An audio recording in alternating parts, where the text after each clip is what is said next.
E aquela foi uma experiência que eu fiquei muito pensativa, assim, dias depois eu falei, cara, o que poderia ter acontecido, porque eu não tenho memória de alguns momentos. Oiê, tudo bem com vocês? Aqui é a Bruna Vieira do Depois dos 15 e chegou aquele dia da semana da nossa pausa que a gente para tudo que tá fazendo, senta aqui e bate um papo. Queria falar com vocês sobre um tema que, querendo ou não, sempre que eu saio com os meus amigos, vira assunto, que é como você foi durante a adolescência. Conheço muita gente que eu não conhecia durante os primeiros anos da minha vida, e a gente acaba batendo um papo e falando sobre a adolescência. E eu sempre tenho a curiosidade de perguntar como você era quando adolescente. Você era rebelde, que gostava de festa, de sair?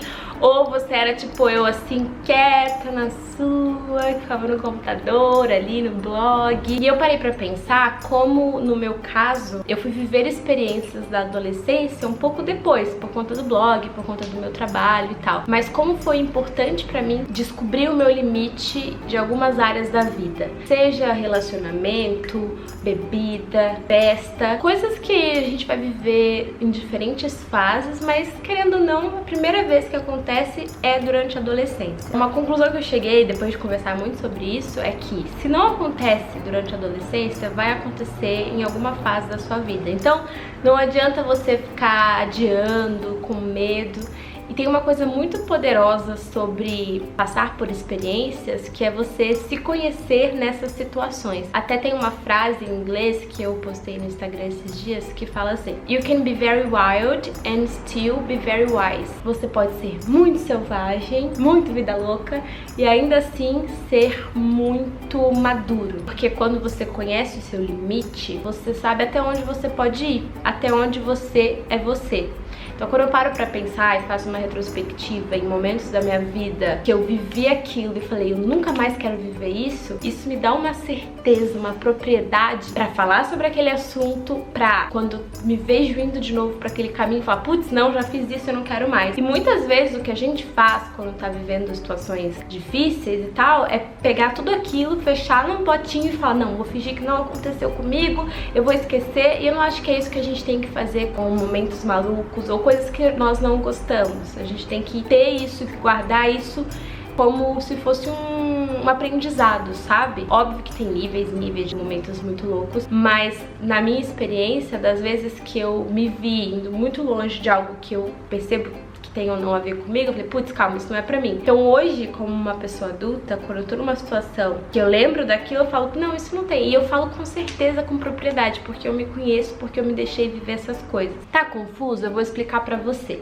Por exemplo, a primeira vez que eu bebi, tipo, meu primeiro porre foi, eu já tinha o quê? Uns 18 anos. Eu sei que é a idade permitida pra beber, mas muita gente acaba bebendo antes e descobrindo esse limite antes. Mas quando eu descobri o meu limite, tipo, que eu tava bebendo uma bebida docinha, que eu gostava, então quando eu percebi eu já tava bêbada. No outro dia eu acordei e eu fiquei pensando, caraca, eu não lembro tudo que aconteceu ontem. E eu não gosto disso, eu gosto de saber o que aconteceu, eu gosto de ser dona das minhas decisões, cada coisa que eu faço. E quando você bebe, nem sempre você tem esse controle, principalmente quando você bebe muito. E aquela foi uma experiência que eu fiquei muito pensativa, assim, dias depois eu falei, cara, o que poderia ter acontecido, porque eu não tenho memória de alguns momentos. Eu tava com amigos, óbvio, então eles cuidaram de mim. Só que toda vez que eu tô bebendo, eu lembro daquele momento e falo, eu não quero passar desse ponto. Porque a partir daqui, não sou eu tomando as decisões, sabe? Eu não consigo me responsabilizar 100% porque eu não sei como eu vou reagir. Eu gosto de ter o controle. Só que eu só falo isso com propriedade, com certeza, porque eu vivi aquilo ali atrás. Não tô falando aqui encorajando vocês a beberem, eu tenho que viver isso. Eu acho que você tem que viver com responsabilidade, só que é importante você ter as experiências e usar essas experiências a seu favor e não ter medo delas ou escondê-las ou carregá-las como se fosse algo que te torna mais fraco ou mais frágil. Muito pelo contrário, cada coisa que acontece na minha vida, eu sinto que isso me deixa mais capaz pra viver coisas novas, entendeu? Como que você vai perder o controle sabiamente? A gente acha que ser selvagem é sobre perder o controle de um jeito que a gente não tá ali, mas é muito pelo contrário. Tipo, os animais selvagens, eles seguem o instinto deles, porque eles sabem que você tá rindo. Lá vai a Bruna com a natureza, com os animais, com a pré-história. Não, mas pensa a palavra selvagem. O animal selvagem, ele é selvagem porque ele segue os instintos dele. e de alguma forma ele sabe como agir. Quando eu falo sobre ser selvagem de personalidade ou na vida, é sobre escutar você, escutar os seus instintos. Não é sobre não se escutar, é justamente o contrário, entendeu? Então, pra mim, ser selvagem era chegar com 2 pés no peito, assim, no que você quer. Não, no que você quer, sim. Mas concorda que quando você tá sendo selvagem, seja por influência de álcool, droga, outras pessoas, você não tá fazendo o que você quer, o seu instinto. Não é o seu lado selvagem que tá falando. É outra substância. Que é outro fator que tá influenciando na sua decisão. Então essa é a diferença. Porque eu acho massa pessoas selvagens, sabe? Pessoas corajosas, que viajam, que vivem as coisas. Só que isso é diferente de você ser inconsequente, de sair fazendo um monte de loucura e no outro dia, a minha vida não tá, não sei o que. Tem essa diferença. Porque eu acho que algumas pessoas são naturalmente mais selvagens, elas gostam de, tipo, se jogar na vida. O que é uma atitude selvagem, então?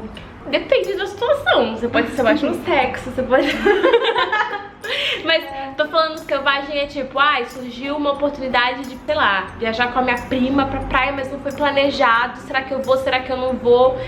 Talvez eu tenha que dividir. Sabe, pequenas situações. Tô pensando agora férias, viagem. Algumas pessoas vão falar, putz, não, eu tinha que ter planejado. Eu não sei se vai ser legal, será que eu vou? E às vezes você vai e é muito legal e é muito divertido. E foi massa você ter se jogado nessa experiência. Então essa é uma atitude selvagem no sentido de você não se programou pra aquilo, mas você ouviu a sua voz e tipo, quero ir, eu vou. E você seguiu. E pode ser, enfim, selvagem em outros sentidos que vocês estão pensando aí também. Mas o que eu quero dizer é, ser selvagem é sobre se ouvir, não é sobre ir com a opinião dos outros, fazer loucuras porque você quer impressionar outras pessoas, porque aí você não tá sendo selvagem, tá sendo otário, entendeu?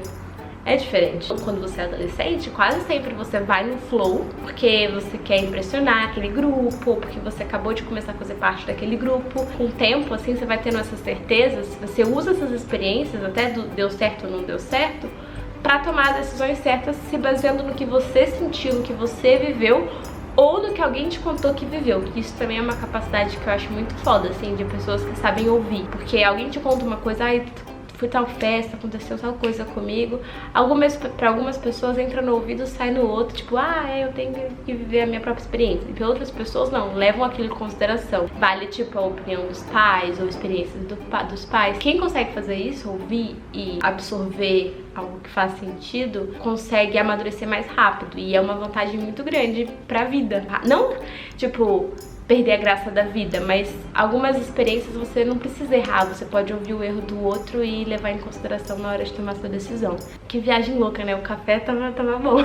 E já que a gente tá no começo do ano falando sobre metas, objetivos, resoluções, eu vou falar aqui 3 áreas da minha vida que eu quero ser mais selvagem e eu vou fazer um convite pra vocês comentarem aqui embaixo, contando e compartilhando como vocês querem ser mais selvagem desse novo jeito que eu falei em 2020. Eu quero ser mais selvagem no amor. Ano passado foi um ano que eu fiquei muito na defensiva. Não na defensiva, mas a minha parte romântica tava dormindo. Tava muito focada em outras áreas da minha vida, então eu tava sendo prática. Não disse nada, mas disse tudo. Eu gosto de me apaixonar, eu gosto de sentir as coisas e agora eu tô me sentindo muito mais pronta pra viver experiências assim. Então eu quero ser selvagem no amor. A Vênus em, sei lá onde, gritando aqui. Eu quero ser mais selvagem no meu estilo, assim. Já foi um ano que eu vesti coisas mais ousadas, que mostravam mais o meu corpo, ou a minha personalidade, ou o meu humor naquele dia, mas eu quero em 2020 fazer isso ainda mais. Quero fazer aquele teste lá das cores pra descobrir quais são as minhas cores, de acordo com o meu cabelo, com o meu tom de pele. Relacionar mais a minha personalidade pro meu estilo, pras roupas que eu uso. Que, querendo ou não, é a leitura que os outros fazem de mim quando me conhecem, né? Então eu quero brincar um pouco mais com isso. Terceira coisa, eu quero muito viajar mais. E eu não falo nem fazer aquelas viagens longas pra outros países, caríssimos. Eu quero viajar, tipo, conhecer o interior de São Paulo. Pegar o carro com um grupo de amigos e conhecer alguma região. Aliás, praia, litoral de São Paulo eu não conheço quase nada. Fazer essas viagens mais possíveis de fim de semana, sabe? Com amigos. Porque eu tenho pouquíssimas experiências disso da minha adolescência. E toda vez que eu entro nesse assunto com as pessoas, eu fico pensando, não sei. Porque eu não conheço nada. Então eu quero muito viver isso esse ano. E nem sempre planejar, fazer uma lista gigante. Eu quero só pegar o carro e ir. Agora faltou a sua resposta. Deixa aqui nos comentários que eu tô de olho. Se você gostou desse vídeo, deixa o seu like. E a gente se vê logo, logo aqui no YouTube. Tchau!